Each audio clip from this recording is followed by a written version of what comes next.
ടുനെറ്റ് news കാലാവസ്ഥാ വാർത്തയിലേക്ക് സ്വാഗതം. ബംഗാൾ ഉൾക്കടലിൽ നാളെ രാവിലെയോടെ റിമാൽ ചുഴലിക്കാറ്റ് രൂപപ്പെടാൻ സാധ്യതയുള്ളതായി കേന്ദ്ര കാലാവസ്ഥാ നിരീക്ഷണ വിഭാഗം.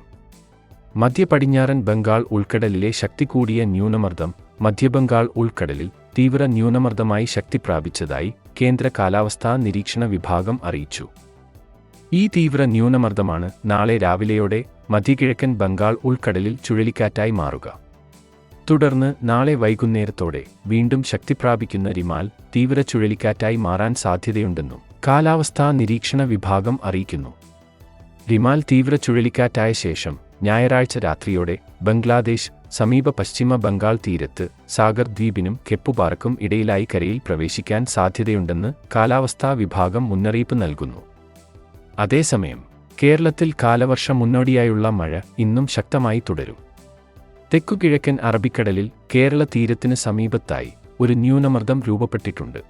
ഇതിന്റെ സ്വാധീനത്താൽ സംസ്ഥാനത്ത് അടുത്ത 5 ദിവസം ഇടിമിന്നലോടും കാറ്റോടും കൂടിയ മഴയ്ക്കാണ് സാധ്യത. ഇന്ന് ചില സ്ഥലങ്ങളിൽ അതിശക്തമായ മഴയ്ക്കും ഇന്നു മുതൽ നാളെ വരെ ചില സ്ഥലങ്ങളിൽ ശക്തമായ മഴയ്ക്കും സാധ്യതയുണ്ട്.